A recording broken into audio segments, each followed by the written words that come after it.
जिस तरह से प्रेम प्रकाश हैं, जिस तरह से पंकज मिश्रा हैं, उसी तरह से रघुवर दास जी को वैसे राकेश चौधरी भी उनके साथ थे, जिनके घनिष्ठतम संबंध प्रेम प्रकाश से हैं, जिसका मैंने प्रमाण दिया है।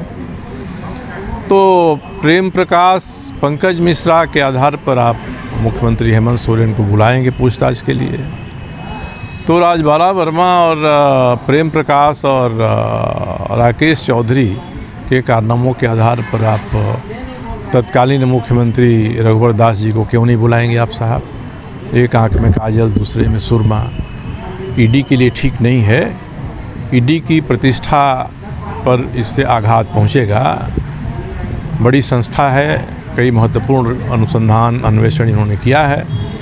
उनको चाहिए कि इस मामले में भी अपनी छवि बरकरार रखें, और हेमंत सोरेन जी बुलाए जा रहे हैं तो रघुवर दास जी भी बुलाए जाएं, और अगर प्रेम प्रकाश और पंकज मिश्रा पर कार्रवाई हुई है तो राजबाला वर्मा और राकेश चौधरी पर भी कार्रवाई होनी चाहिए। तो इसमें ये जानना चाहेंगे, रघुवर जी की सरकार में आप भी मंत्री थे, तो उस समय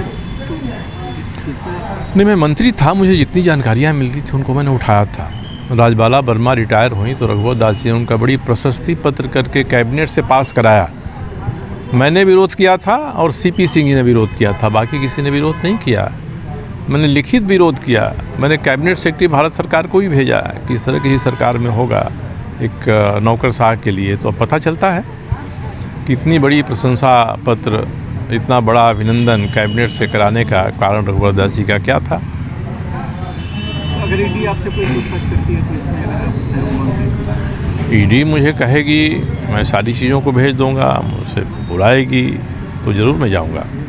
जिन आरोपों में माननीय मुख्यमंत्री हेमंत सोरेन जी से पूछताछ करने के लिए ईडी ने बुलाया है, उन्हीं आरोपों में जो ईडी ने अपने चार्जशीट में जिसका जिक्र न्यायालय में किया है, उसी का विश्लेषण करने से पता चलता है कि हेमंत जी अगर ईडी की नज़र में आरोपी हैं, अभियुक्त हैं, तो उससे बड़े आरोपी, बड़े घोटालेबाज, बड़े अभियुक्त रघुवर दास जी हैं। 5 वर्षों में रघुवर दास जी के समय में 233 रेक गिट्टी की अवैध ढुलाई बिना चालान के हुई है। शुरू के दौर में 2015-16 में 16 रेक, 2016-17 में केवल 1 रेक, 2017-18 में 31 रेक, यानी 3 वर्षों में, आरंभिक 3 वर्षों में 48 रेक गिट्टी की अवैध ढुलाई हुई। और ये प्रेम प्रकाश जो हैं, उनकी कंपनी सीटीएस इंडस्ट्रीज ने किया।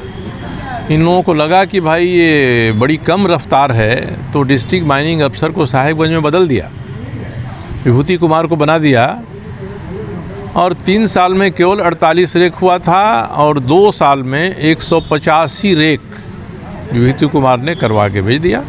विभूति कुमार आज भी हैं। तो जो विशेषज्ञता जो उन्होंने हासिल किया था रघुवर दास जी के समय में, उसी का उपयोग हेमंत सोरेन जी के समय भी कर रहे हो। तो किरदार तो एक हैं, प्रेम प्रकाश भी वही हैं, विभूति कुमार भी वही हैं। तो जब इनकी कार्रवाई के या कुकर्मों के आधार पर हेमंत सोरेन जी को आप पूछताछ के लिए बुलाएंगे, तो आप रघुवर दास जी को क्यों नहीं बुलाएंगे? यही सवाल है मेरा। आपको बुलाना चाहिए। दूसरा कि हेमंत सोरेन जी को केवल गिट्टी घोटाले में बुलाया है क्योंकि पंकज मिश्रा जी उनके विधायक प्रतिनिधि हैं। रघुवर जी तो मनरेगा घोटाला में भी शामिल हैं, क्योंकि जिस मनरेगा घोटाले में पुराने आरोपों की जांच ईडी ने किया और पाया कि 500 करोड़ रुपए की गड़बड़ियां हुई हैं, उन्हीं आरोपों में रघुवर दास जी ने मुख्यमंत्री रहते हुए क्लीन चिट दे दिया था पूजा सिंघल को, और राजबाला वर्मा जी ने दस्तावेज को मैनेज किया था। अरे यार रहने दो ना, उसको वहीं रहने दीजिए। बैठ गए इसलिए।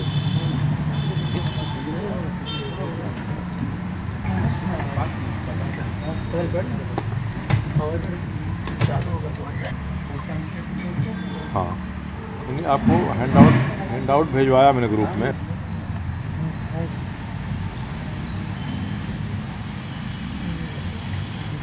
उनके प्रतिनिधि पंकज मिश्रा की देख रेख में जो, इसीलिए अगर भारतीय जनता पार्टी के लोग इस मामले में तटस्थ होकर बात नहीं करेंगे तो पिछले चुनाव में तो 25 आ गया, अगले चुनाव में 15 तक भी पहुंचने में दिक्कत होगी। तो जिन लोगों के कारण 25 आया, जनता तो उनको पहचान गई, इन्होंने ये किया सत्य नहीं है। लोग सामने आए खंडन के साथ इसके। ईडी के चार्जशीट की कॉपी मैं भेज दूंगा, मेरे पास है, उनको 400-500 पन्ने की है मेरे पास, सॉफ्ट कॉपी मैं भेज दूंगा, जो चाहेगा उसको भेज दूंगा मैं कि आप देख लीजिए।